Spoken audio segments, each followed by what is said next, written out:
L'élégance, c'est lorsque l'intérieur est plus beau que l'extérieur. Guylaine Nina Lapi, Yayo Yangoyo. Ouais. Guylaine Nina Lapi, la douce maman gentille, Mswahili ndeko ya Obama. Mwasi kitoko pétaille, na poso café au lait, elle est toujours chic et stylée. Salut mes adorables, j'espère que vous allez bien. Et oui, désormais je vous appellerai mes adorables parce que vous êtes trop chou, je vous aime tellement. On se retrouve pour une nouvelle vidéo. Bienvenue sur ma chaîne, appelez-moi Guylaine Nina Lapi, Mswahili ndeko ya Obama. Ça fait tellement longtemps, vous m'avez trop manqué. Comment vous allez par ici? Moi de mon côté ça va, Dieu est grand. Il est encore et toujours assis sur son trône et il agit. Et chez vous, si ça ne va pas, ne vous inquiétez surtout pas. Ça ira mieux parce que Dieu est au contrôle. Mes adorables, j'ai pas donné de mes nouvelles depuis un certain moment. Ça veut dire que j'ai pas fait des vidéos depuis un bon moment. C'était parce que j'étais concentrée aux préparatifs de ma fête d'anniversaire. Je ne sais pas si vous avez déjà regardé la vidéo. Sinon, vous pouvez aller regarder les images de mon chic anniversaire. D'ailleurs, je ferai une story time où je parlerai de tous les prestataires de ma fête. Je parlerai de meilleurs et des pires, bien sûr, parce que j'en avais vraiment de meilleurs, et les pires aussi, il y en avait. Donc, je vous expliquerai tout ça lors de ma vidéo story time. Alors, on va rentrer dans le vif du sujet. Cette vidéo, c'est pour donner mon point de vue concernant cette histoire qui se passe dans notre communauté congolaise au sujet de notre artiste Jibem Piana, Papa Chéri Sulutani, souverain premier, l'homme qui a mis l'eau dans Coco. Oui, tout ça c'est lui. Et sa danseuse, son ex-danseuse brunette appelée Mwanantsuka, baptisée Mwanantsuka par Papa Chéri lui-même. Ben, comme d'habitude, quand on dort, on se réveille, il y a toujours des nouveaux dossiers. Et un matin, comme ça, on a vu Brinette Mwanantsuka qui réapparaît pour nous dire que quand elle était danseuse chez Jibem Piana, elle a connu des attouchements à l'âge de 11 ans. Elle a été violée plusieurs fois par son ex-président, Jibem Piana, jusqu'à ce qu'elle tombe enceinte. Bon, d'abord, elle a avorté 2 fois à l'âge de 13 ans, jusqu'à ce qu'elle tombe enceinte pour une 3e fois. Et cette fois-là, c'était à l'âge de 15 ans qu'elle a accouché une fille de Jibem Piana. Et dans ses déclarations, elle se plaignait du fait que Jibem Piana lui avait promis des choses comme la parcelle, lui avait promis le voyage en Europe et jusque-là, il n'avait pas réalisé tout ce qu'il avait promis. Et en plus de cela, ils ont pris l'enfant, enfin JB a pris l'enfant, la fille, pour donner à sa mère. Et on l'a interdit de voir sa fille depuis 4 ans, elle n'a pas vu sa fille en fait. Donc voilà les déclarations de Mwanantsuka, donc les plaintes en fait. Mwanantsuka est venu se plaindre et nous expliquer tout ce qui s'est passé entre elle et Jibem Piana à l'époque. Je souligne encore pour ceux qui ne connaissent pas l'histoire, pour vous mes adorables qui ne sont pas congolais. Jibem Piana, c'est vraiment un grand artiste de notre pays. Il a fait beaucoup des albums à succès.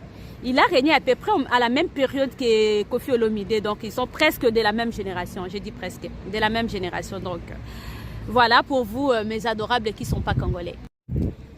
J'espère que vous, mes adorables qui ne sont pas congolais, vous avez compris l'histoire et qu'on est sur la même longueur d'onde. Maintenant, je vais donner mon point de vue par rapport à cette histoire.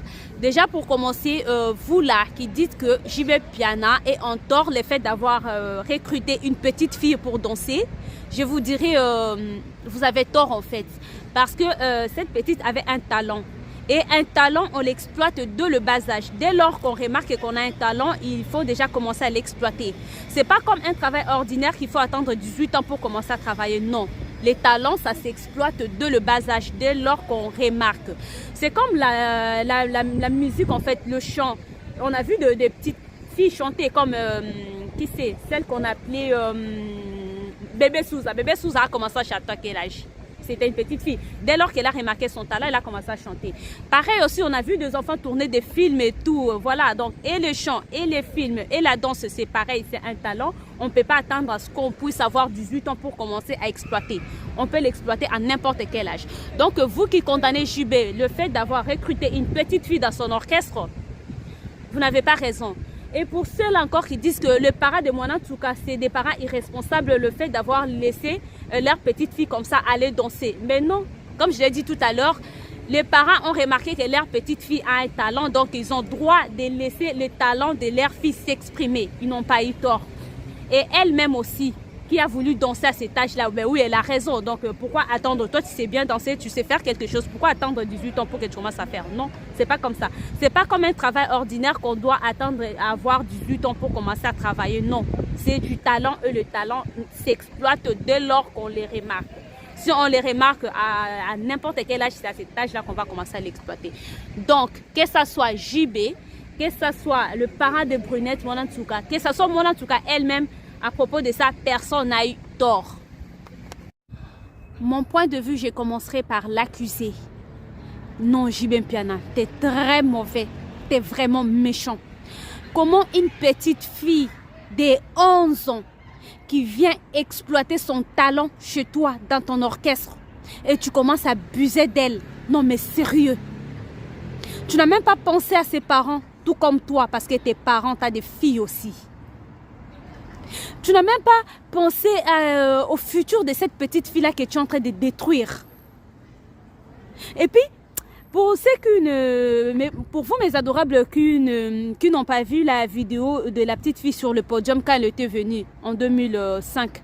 Non, mais elle était toute fine, elle était vraiment toute sèche. C'était pas comme des petites filles qui sont vraiment nsoto, mounene, qui grandissent nsoto et tout, mounene. Non, elle n'était pas comme ça, elle était toute sèche. Non, mais toi, un gros papa comme ça, un papa responsable qui a des filles plus âgées qu'elle, tu commences à abuser de la petite fille. Tout simplement parce qu'elle a voulu exploiter son talent, les talents que Dieu lui a donné. La danse, oui, la danse, c'est un talent comme tout autre. C'est comme le chant, comme tout autre talent en fait. Non, mais sérieux, tu n'as pas pensé à la vie, au futur de cette petite fille-là que tu es en train de détruire. Sache que ce que tu as fait en fait, selon ces déclarations, selon les déclarations de Moana Ntouka, ce que tu as fait en fait, c'est un acte vraiment ignoble, c'est condamnable. Et si le monde ne t'a pas condamné, si la justice terrestre ne t'a pas condamné, sache que la justice de Dieu, il y en a. Comme dit notre capitaine Chancel Mbemba, la justice de Dieu, il y en a. Dieu seul peut rendre justice, mais vraiment une justice juste à ces problèmes. Pour ce que tu as fait à cette petite fille. Quant à toi, Brunette Moana Ntouka, bien que tu es victime, hein, mais tu es aussi à blâmer. Non, mais tu n'es pas innocente dans cette histoire en fait. Parce que dès lors que JB Mpiana a commencé à abuser de toi à l'âge de 11 ans, selon tes déclarations, jusqu'à te faire avorter à 13 ans, 2 fois, et pour finalement accoucher à 15 ans selon toi. Donc tu as caché en fait. Alors que depuis déjà les premiers attouchements, tu devais en parler à tes parents. Oui, je sais que les hommes sont des menteurs, il a eu à te mentir, il a eu à te baratiner, tu étais une petite fille, oui. Mais une petite fille, étant une petite fille, tu peux aussi remarquer que c'est que mon président me fait. C'est pas pour ça que je suis venue. Je suis pas venue pour faire ces actes en fait. J'étais venue danser. Tu sais au moins, même si tu étais petite, tu avais 11 ans, tu sais au moins que tu étais venue pour danser. Tu n'étais pas venue pour être sur son lit. Tu n'étais pas venue pour enfin... Au moins ça tu sais. Donc toi aussi tu n'as pas pensé à tes parents. Genre mes parents m'ont fait confiance, m'ont confié à ce monsieur, à cet artiste pour que je vienne exercer mon talent. Donc s'il me demande autre chose qui est à part la danse, je dois en parler. Non. Tu as gardé ça pour toi. Depuis 11 ans, 12 ans, 13 ans, même avorté 2 fois. Tu ne pouvais pas en parler à tes parents. Ça veut dire que toi-même tu prenais goût à ça. JB Mpiana a commencé à te plaire. Parce que quand il chantait pour toi là, quand il a commencé à chanter pour toi, tu n'avais plus 11 ans. Chérie Nanga Moana Ntouka sur le podium, et tu faisais des dédicaces, il chantait pour toi et toi tu étais là en train de te déhancher et tout, tu dansais, tu étais trop content. Quand il chantait pour toi, Chérie Nanga Moana Ntouka, hey, voilà, tu étais toute contente en fait, toute contente. Ça veut dire que toi-même, tu as contribué à la destruction de ta vie. Donc tu es coupable aussi. Pour ce que tu vis aujourd'hui, tu es coupable de ça. Parce que même si à 11 ans, tu n'avais pas parlé à tes parents, à 12 ans, à 13 ans, tu aurais au moins parlé à tes parents, tu aurais au moins informé tes parents, on ne serait pas arrivé là. Tu n'allais pas accoucher à 15 ans, comme tu l'as dit, que tu as eu ta fille à 15 ans. Tu n'allais pas accoucher à 15 ans, tu n'allais pas détruire ta vie en fait. C'est parce que tu avais commencé à prendre goût, JB Mpiana a commencé à te plaire et tu as continué dans cette allure-là. Et parce que je n'ai jamais vu quelqu'un à qui on a violé, bon, quelqu'un qu'on a violé, quelqu'un à qui on a fait vraiment des mauvaises choses, des choses atroces, jusqu'à ce que tu chantes, hein, tu as fait une chanson. Non mais sérieux, mon Antsuka.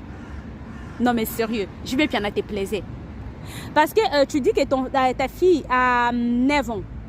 Tu avais composé une chanson qui date de 7 ans. Ça veut dire que tu avais déjà accouché. Tu as composé une chanson qui date de 7 ans. Ça s'appelle Doucement.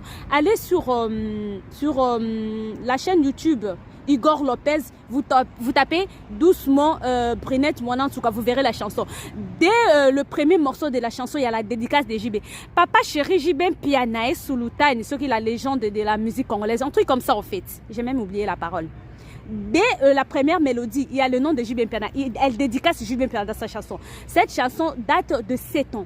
Toi, tu as ta fille qui a 9 ans. Ça veut dire, tu as fait la chanson, tu avais déjà accouché. Tu avais une fille de 2 ans avec JB Mpiana. Quelqu'un qui a détruit ta vie. Mais tu l'aimais tellement à un point, tu composes ta chanson à toi. Tu n'étais plus dans son orchestre, hein, mais tu composes ta chanson à toi. La première dédicace, c'est JB Mpiana. Et c'est même pas fini. À la fin aussi de la chanson, tu termines par JB Mpiana, papa chéri et Shakira Yeyo. Parce qu'on t'appelait Shakira chez JB aussi. Brinette Moana Ntsuka Shakira. Donc, tu finis ta chanson en disant JB Mpiana, papa chéri et Shakira Yeyo. Non, mais sérieux, quelqu'un qui a détruit ta vie, quelqu'un qui a abusé de toi. Normalement, tu devais avoir vraiment. Je sais pas si vous me comprenez en fait, mes adorables. Non. Donc, ça veut dire que tu avais pris goût. Bon, je sais hein, qu'ils t'es monté, les hommes sont des menteurs. Donc les hommes, ils mentent toujours. Voilà, c'est toi que j'aime, je ferai ma vie avec toi. Il t'a menti, d'accord. Tu as commencé à prendre goût. Ça veut dire que le fait que tu as pris goût, ça veut dire que tu as participé à ce qui s'est passé. Donc, c'était pas un viol et puis en même temps, tu passes à autre chose. Non, donc c'était devenu une relation amoureuse. Et après, c'est là. Donc voilà, comme ça n'a pas marché, comme tu as dit, il t'a promis des choses, il n'a pas réalisé ce qu'il t'a promis, c'est pourquoi ça t'a révolté. Sinon, s'il avait réalisé tout ce qu'il t'avait promis là, le parcelle, tout ça, le voyage, tout ça là, tu n'allais pas te plaindre en fait. Ce qui veut dire que le viol, le fait d'abuser de toi, tout ça là, ça t'a pas dérangé en fait. C'est juste il t'a pas donné ce qu'il t'avait promis, c'est ce qui te dérange en plus. Et ça, c'est dommage. D'ailleurs, je pense que si tu veux en parler aujourd'hui, c'est parce que la relation amoureuse n'a pas marché. Tout simplement, c'est à cause de ça. Parce que JB Mpiana ne veut plus de toi, il t'a largué. C'est pour ça que tu t'es dit, ouais, tu as détruit ma vie, du coup, je viens en parler. Parce que si c'était seulement pour ce qu'il t'avait fait, non. Toi, tu es du genre de fille, tu es le genre de fille qui n'aime pas qu'on les laisse, en fait. Il y a de ces filles-là qui n'aiment pas qu'on les laisse. Une fois que tu commences, il faut continuer jusqu'à elle, même si elle va te laisser. Si seulement toi, l'homme, tu laisses. Non, elle tape un scandale. C'est ce que toi, tu es. Toi, tu es le genre de ces filles-là. Les filles qui n'aiment pas qu'on les laisse. T'es pas comme nous autres là. Tu pleures un coup. Après, voilà, tu essuies tes larmes. Tu te lèves. Voilà, la vie continue. Non. Toi, tu es le genre de fille. Quand on te laisse, tu dois taper un scandale. Tu dois créer des trucs, en fait. C'est ça. Tout simplement parce que JB t'a laissé. Parce que depuis tous ces temps, JB n'avait pas non plus réalisé ce qu'il t'avait promis. Mais tu n'avais rien fait. Parce que la relation amoureuse continuait. Jusqu'à aujourd'hui. Tu n'as je sais pas quel âge. Non, prenez mon Ntsuka. Tu es victime hein, de ce qui s'est passé avant la relation amoureuse. Tout ce qui te faisait avant. Les attouchements à 11 ans, les avortements à 13 ans. Voilà, ça, tu étais victime. Mais dès lors que tu as commencé, tu as accepté une relation amoureuse. Tu n'étais plus victime en fait, c'était une relation amoureuse. Et là seulement c'est parce que la relation amoureuse n'a pas marché. Donc si sur ce coup on doit condamner JB, c'est parce que il t'a promis des choses mais il n'a pas réalisé. Donc on doit tout simplement le condamner sur l'abus de confiance et non sur le viol, de tout ça. Non, parce que le viol et tout ça c'était déjà passé. Et là c'est juste, il t'a promis des choses dans la relation amoureuse et il n'a pas accompli ce qu'il t'avait promis. Voilà, lui il doit être condamné aussi pour abus de confiance. Parce que quand tu promets quelque chose à quelqu'un, si tu réalises pas, surtout dans ces cadres-là, tu me fais du mal, tu dis pour compenser ce mal, je te promets ça, et qu'au final, tu ne réalises pas ça. Donc, c'est un abus de confiance. Voilà. Je ne sais pas si je me fais comprendre sur ce coup-là. Mais sinon, pour conclure avec toi, Mwana Nsuka, franchement, tu as contribué à la destruction de ta vie. Tout autant que JB Mpiana. Lui, c'est le premier contributeur de ton malheur et toi, tu es le deuxième. Même pas tes parents. Tu sais qui condamnent tes parents là, je ne sais pas comment ils pensent, hein, selon eux, mais en tout cas, selon moi, hein, j'ai dit, hein, JB Mpiana, c'est le premier destructeur de ta vie et toi, tu es la deuxième en fait. Tu es vraiment la deuxième personne à avoir contribué à la destruction de ta vie à toi. Par la suite, je vais donner mon avis par rapport aux parents de Mwana Nsuka. Non, mais ses parents sont vraiment des innocents. C'est les innocents dans cette histoire, dans les contextes où ils étaient là, ils ont confié leur fille qui a un talent dans un orchestre pour qu'elle puisse évoluer et tout. En même temps, elle travaillait, elle gagnait son argent et évoluait et tout. Comme je l'ai dit tantôt, les talents s'exploitent lors qu'on constate en fait qu'on l'a.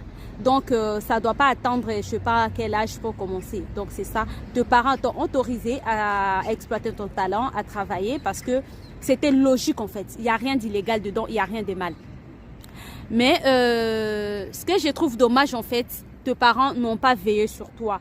Parce que étant parent, tu prends ta fille, tu donnes dans un groupe où il n'y a que des adultes. Vous devez aussi garder un œil sur cette petite fille là, surtout que c'est une petite fille qui se retrouve dans le groupe des adultes en fait.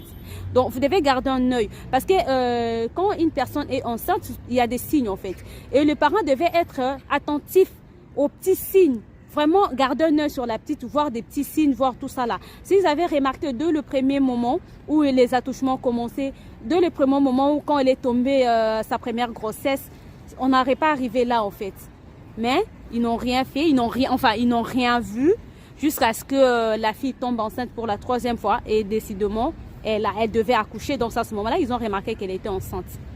Et ça, c'est pas des parents vraiment tout à fait responsables parce que une fille qui reste avec vous, oui, on sait qu'il y avait des moments où elle partait dans des maquis et tout pendant la préparation des concerts, tout ça, et elle partait pour quelques temps, 1 semaine, 2 semaines, 3 semaines. Mais quand elle revenait, il fallait quand même observer tous faits et gestes pour constater s'il y a quelque chose qui n'allait pas.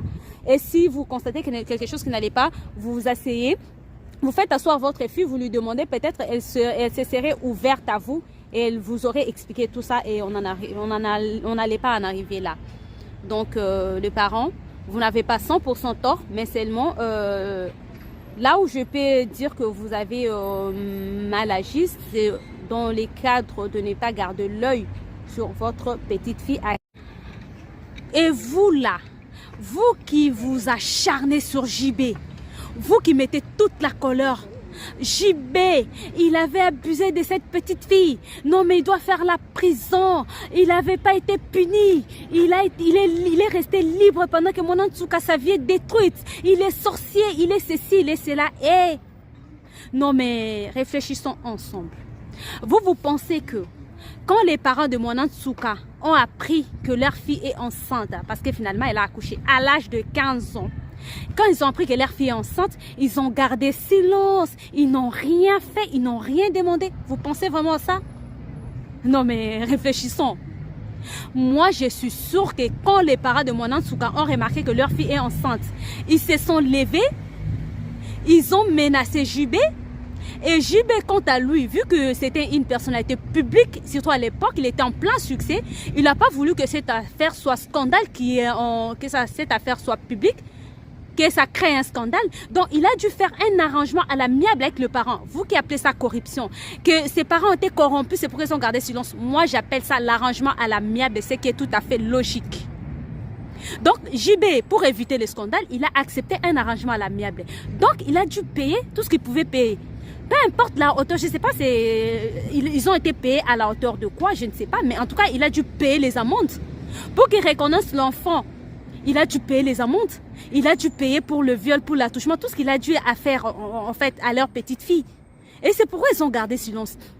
Et maintenant, pour quelqu'un qui a déjà payé ses amendes, pour quelqu'un qui avait déjà été condamné par les parents, qui a payé les amendes, je ne sais pas encore aujourd'hui qu'est-ce qu'il doit encore donner.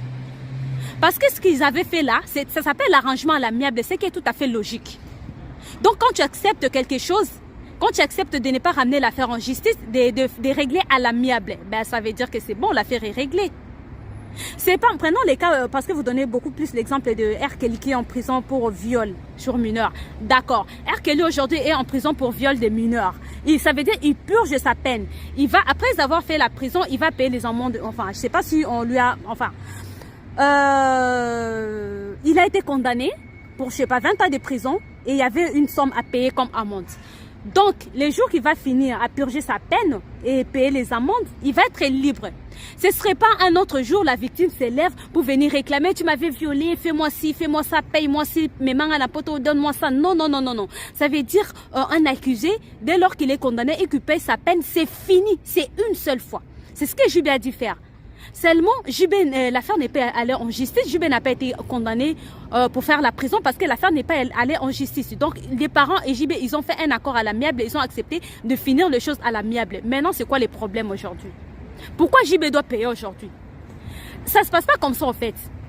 Pour viol, donc quand on te condamne de viol, tu paies ce que tu as payé et c'est une seule fois. C'est pas toute la vie que la victime va commencer à s'élever. Un jour, il se réveille. Voilà, tu m'avais fait ça, tu dois me payer ça, tu dois me payer ça. Non, ça ne se passe pas comme ça.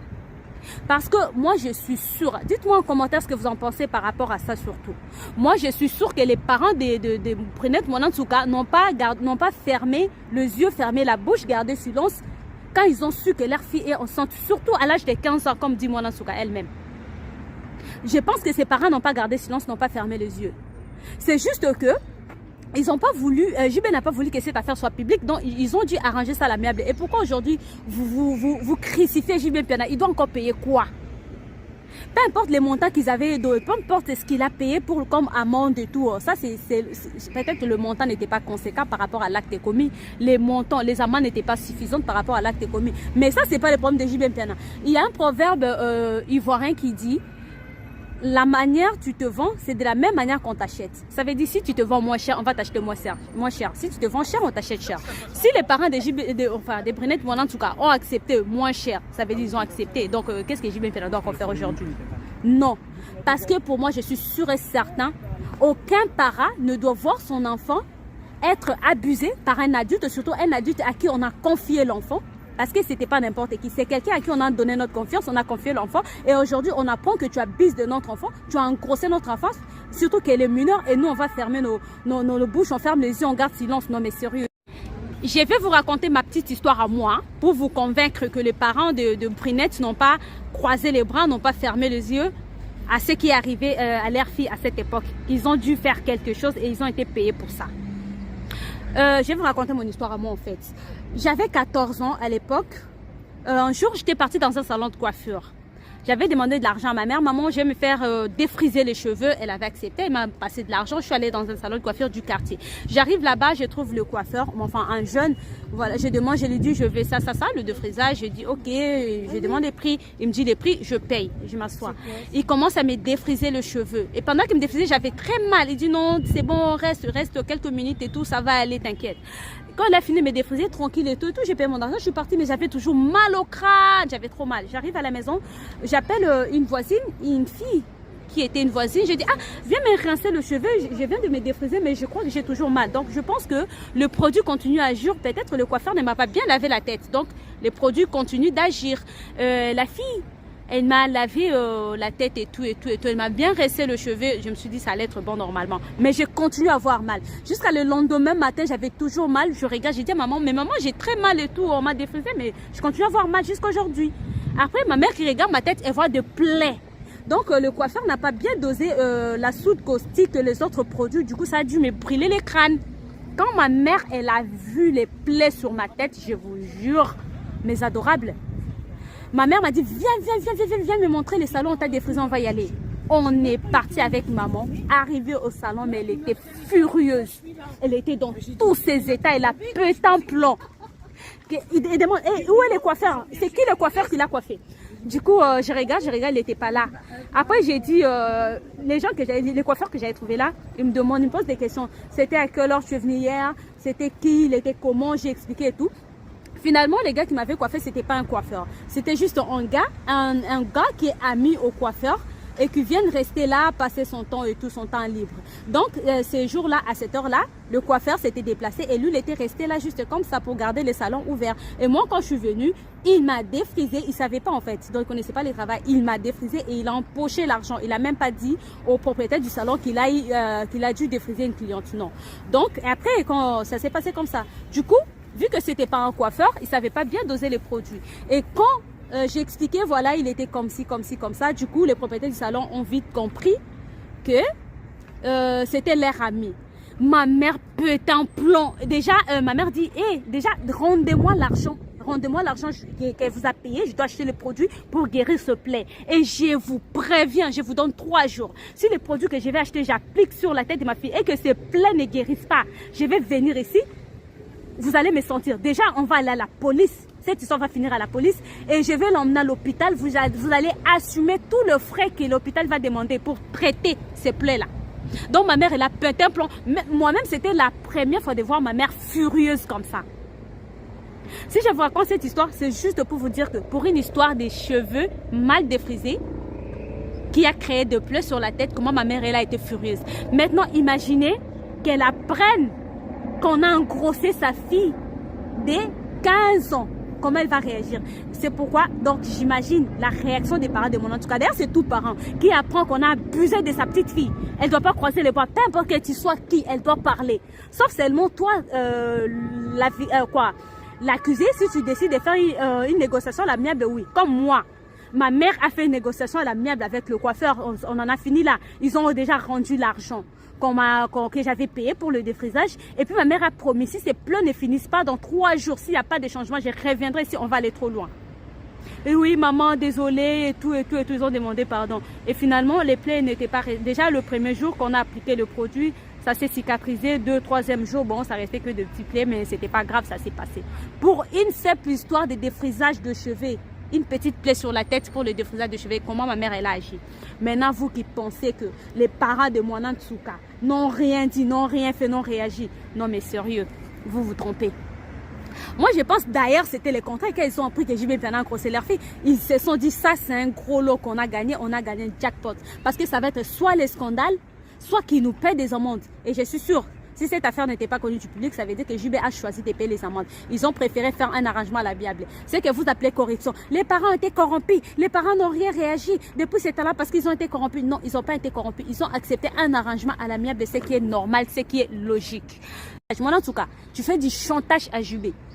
Et toi aussi, on peut t'accuser à la justice. Hein? Oui, on peut te porter plainte pour chantage. Parce que quelque chose qui s'est passé depuis plusieurs années, tu as déjà été récompensé, tu as déjà été dédommagé pour ça, si je peux dire. Après, aujourd'hui, tu réapparais pour demander encore les dédommagements. Non, mais sérieux. C'est la fin de cette vidéo. Dites-moi en commentaire ce que vous en pensez. Quant à moi, on se retrouve la prochaine fois dans une vidéo story time où je parlerai de tous les prestataires de ma fête. Je vous parlerai de meilleurs de prestataires que j'avais et des pires. Et oui, j'en avais des pires aussi. Tout ça, je vous expliquerai dans la prochaine vidéo. D'ailleurs, si vous n'avez pas encore regardé la vidéo de ma fête, je vous demande d'aller la regarder. C'est vraiment très beau à voir. C'est des très belles images. Allez regarder, likez, commentez. Et si vous n'êtes pas encore abonné à ma chaîne, abonnez-vous s'il vous plaît et activez la cloche de notification pour ne pas rater ma prochaine publication. On s'est dit bye bye et à la prochaine. Bisous.